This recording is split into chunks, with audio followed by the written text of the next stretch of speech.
Mucho antes de que el salmón fuera considerado un superalimento, y antes de que hubiera una farmacia en cada esquina, existió un pez diferente. Pequeño y plateado, sacado de un lago antiguo al amanecer. Alimentó a civilizaciones enteras durante miles de años, porque contiene 3 veces más vitamina B12 que el salmón. Sin embargo, casi nadie hoy conoce su nombre, ni sabe en qué parte de la Biblia lo menciona Dios. Al final de este video, tú sí lo sabrás. Este es el huerto olvidado. Y si todavía no te has suscrito, este es el momento perfecto para hacerlo.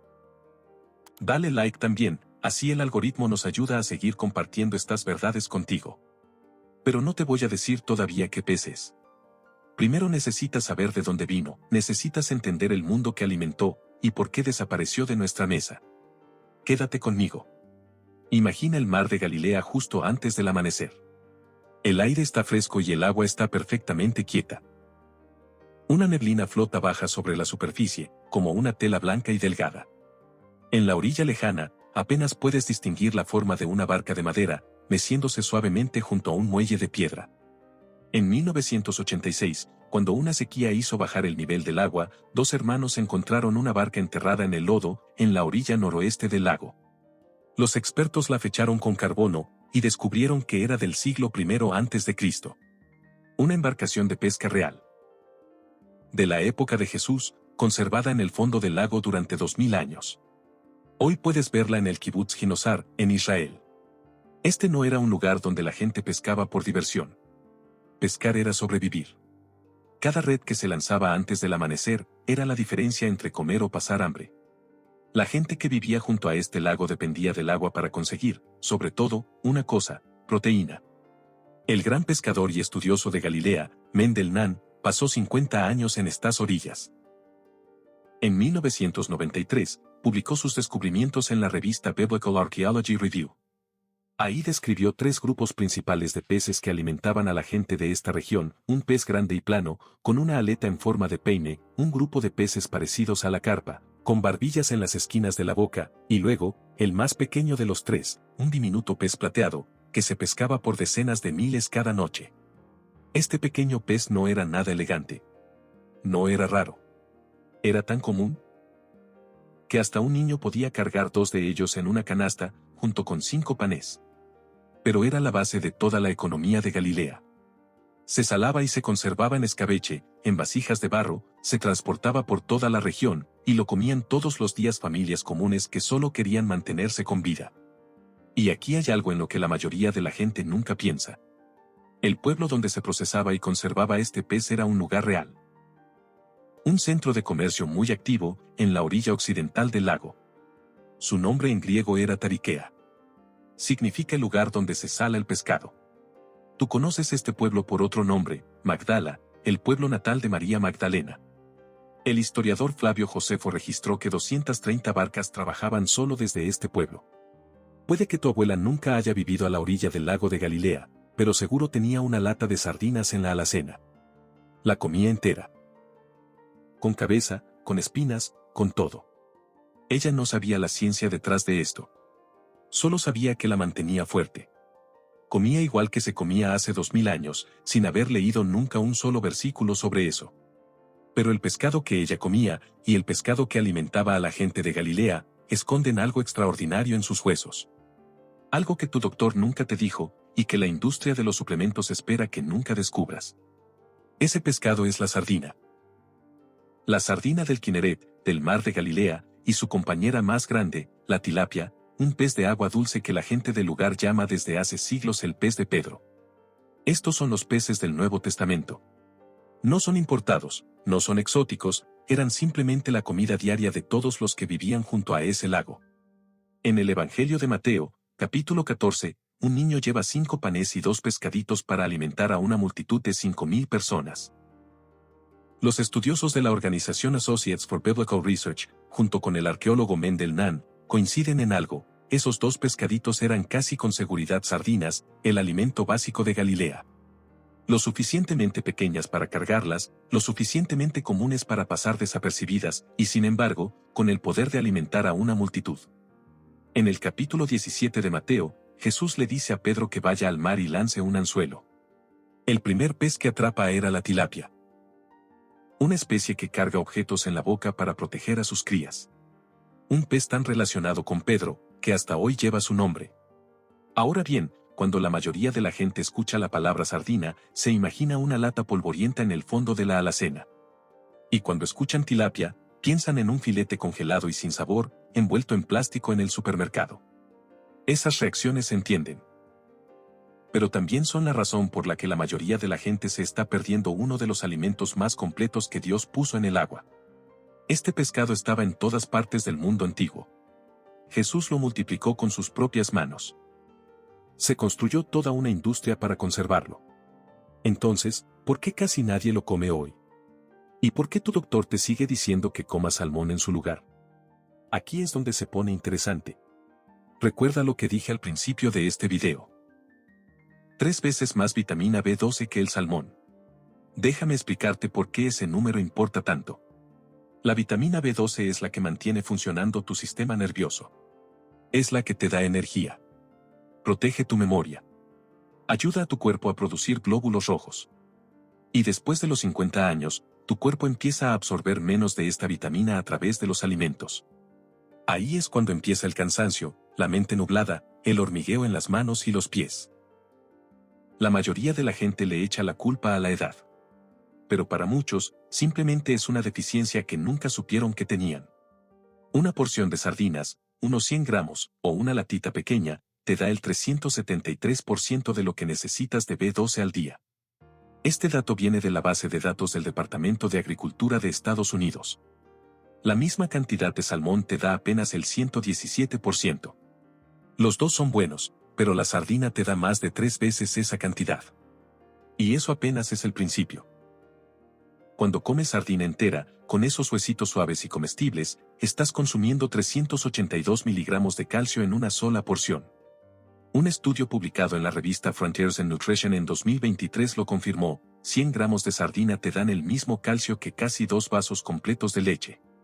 Un filete de salmón te da apenas de 7 a 15 miligramos. Esa no es una diferencia pequeña. Es 50 veces más calcio en la sardina. Piénsalo un momento. 50 veces más. Imagina el mostrador de tu cocina. Forma 50 filetes de salmón de un lado, y una sola latita de sardinas del otro. La sardina le gana al salmón en calcio siempre. Ahora el hierro. La sardina tiene 2.9 miligramos por cada 100 gramos. El salmón tiene apenas 0.38 miligramos. Eso es casi 8 veces más hierro, en un pescado que la mayoría de la gente ni siquiera voltea a ver. Y sobre el mercurio, eso de lo que tu doctor siempre te advierte cuando se trata de comer pescado. El programa de monitoreo de mercurio de la FDA, la Autoridad de Salud de Estados Unidos, encontró que la sardina tiene una concentración de mercurio de apenas 0.013 partes por millón. Eso la convierte en uno de los 5 pescados con menos mercurio que se han medido jamás. La sardina está en la parte más baja de la cadena alimenticia. No acumula toxinas como si lo hacen los peces grandes y depredadores. Ahora piensa en esto.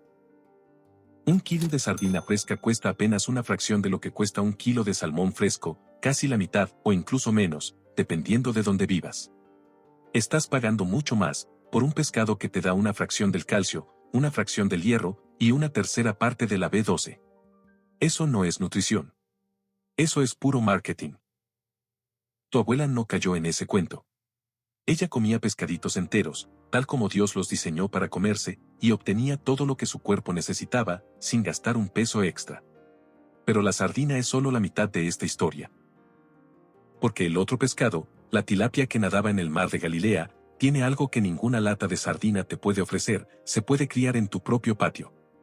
Durante miles de años, los pescaditos pequeños fueron la fuente principal de proteína para las comunidades costeras y del interior, en todo el Mediterráneo, África y Asia. Eran baratos, abundantes, llenos de nutrientes, y se podían conservar sin refrigeración. Una familia no necesitaba ser rica para comer bien. Solo necesitaba una red y un frasco de sal. Luego llegó la industrialización. La pesca comercial creció para enfocarse en especies grandes y más rentables: el atún, el bacalao y el salmón. Pescaditos como la sardina y la anchoveta fueron discretamente reclasificados, ya no como alimento para las personas, sino como comida para animales. Los molían para hacer harina de pescado, los prensaban en forma de pellets, y los usaban para alimentar salmones de criadero, criados en jaulas flotantes frente a las costas de Noruega y Chile. El sistema alimentario moderno tomó el pescado más nutritivo que Dios puso en el agua, y lo convirtió en comida para animales. Mientras tanto, la industria del salmón invirtió miles de millones en publicidad. El salmón se convirtió en el pescado saludable, la proteína de prestigio, el que tu doctor te recomienda por su nombre. Y la sardina fue empujada al último rincón del supermercado. El pescadito que alimentó civilizaciones enteras, desde antes de que el rey Salomón construyera el templo. Casi nadie la voltea a ver ahora. No es una conspiración. Es simplemente lo que pasa cuando el dinero decide qué comes, en lugar de la sabiduría. El pescado que alimentó a la gente de Galilea, el mismo que Jesús multiplicó con sus propias manos, fue quedando en el olvido poco a poco. Un filete de criadero tomó su lugar. Pero aquí está lo importante, la sardina nunca desapareció. Sigue ahí, en el estante.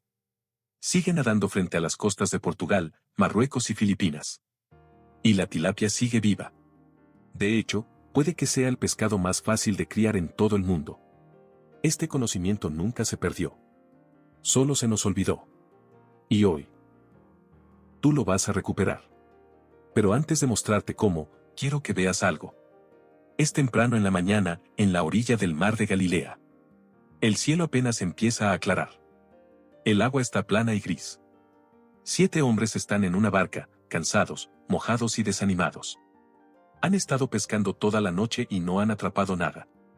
Tienen las manos lastimadas de tanto jalar las redes. La madera de la barca está húmeda y fría bajo ellos. Una figura aparece de pie en la orilla.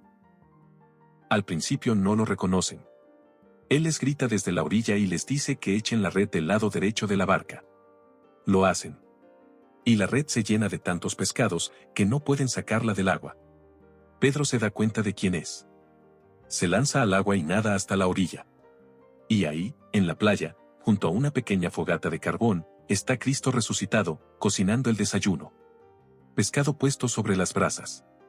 Pan calentándose sobre una piedra plana, junto a las llamas. El olor a humo y a pescado asado flotando sobre el agua. Esta escena está descrita en el Evangelio de Juan, capítulo 21. Jesús, resucitado de entre los muertos, no se sienta en un trono. No da un sermón. Se arrodilla junto a una fogata en la playa, y les asa pescado a sus amigos.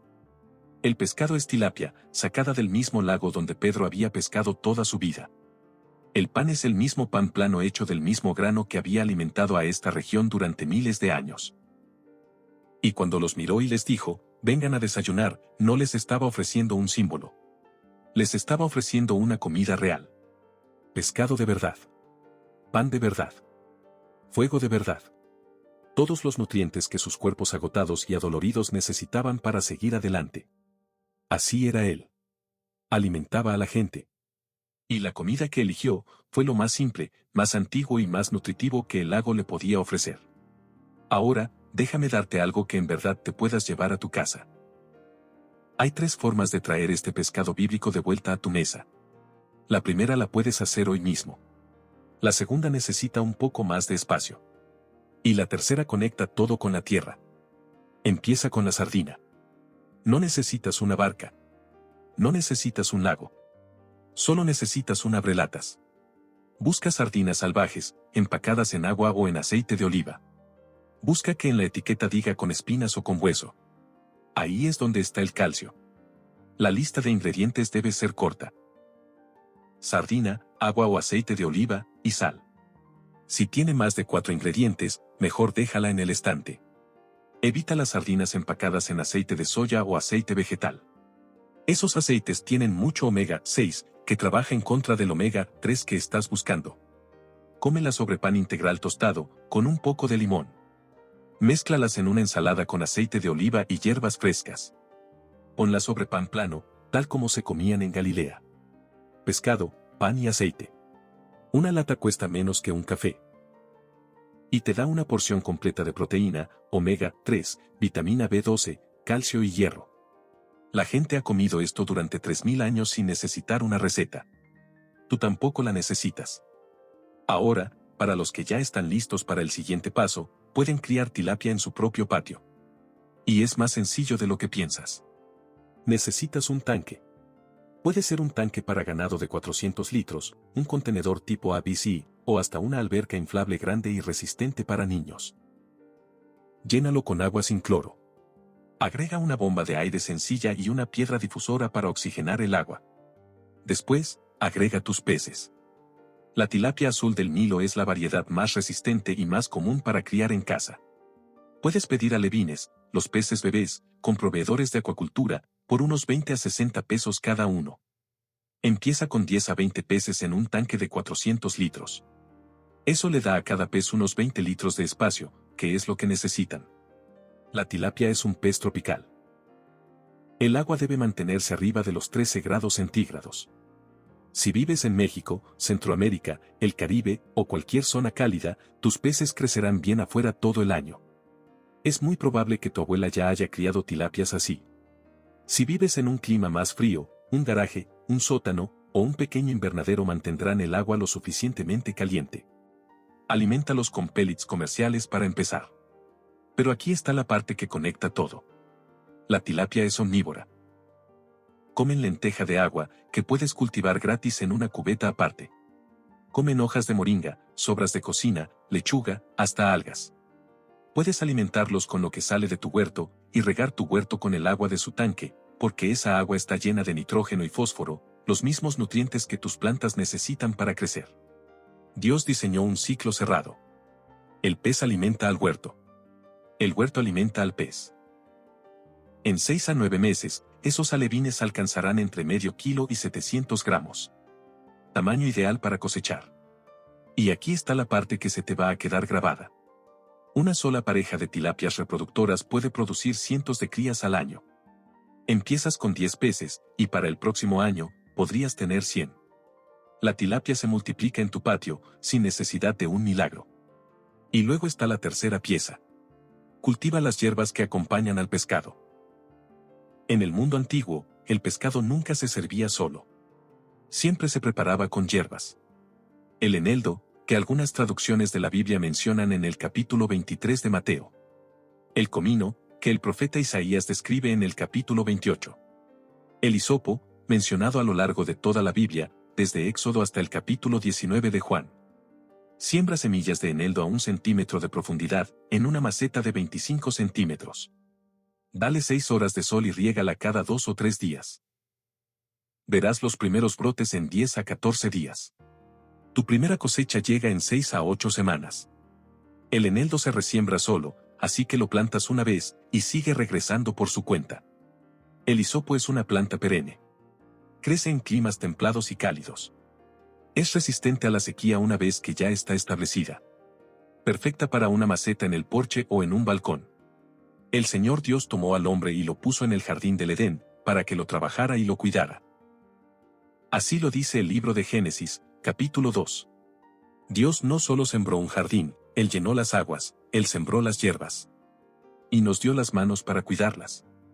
Criar peces y cultivar las hierbas que los acompañan, no es un pasatiempo. Es volver a nuestra tarea original. Ahora imagina esto, tu tilapia asándose sobre las brasas un sábado por la tarde. Eneldo fresco de la maceta en tu porche. Pan plano calentándose junto al fuego, limón del árbol de un vecino. Acabas de preparar la misma comida que Pedro comió en la orilla de Galilea, y cada ingrediente salió de tus propias manos. No lo compliques. Si lo único que haces hoy es abrir una lata de sardinas y comértelas sobre pan tostado, ya diste el primer paso. La gente ha hecho esto durante 3000 años en YouTube. Vas a estar bien. Hace 2000 años, en la orilla de un lago al norte de Israel, un hombre se arrodilló junto a una fogata. Cocinó pescado para sus amigos. No buscó un suplemento. No consultó a un nutriólogo. Usó lo que Dios puso en el agua. 3 veces más vitamina B12 que el salmón. 50 veces más calcio. 8 veces más hierro. Menos mercurio. Una fracción del costo. El mismo pescado que fue suficiente para Jesús, para Pedro, y para los 5000. Y todavía sigue aquí. Todavía nadando. Todavía esperando en el estante a que alguien recuerde lo que es. Si este video alimentó tu espíritu, igual que alimenta el cuerpo. Suscríbete al Huerto Olvidado, y dale like a este video, para que no te pierdas lo que las escrituras nos van a revelar la próxima vez. El agua todavía está llena. Los peces todavía están nadando. El fuego todavía está encendido. Ve y alimenta a alguien.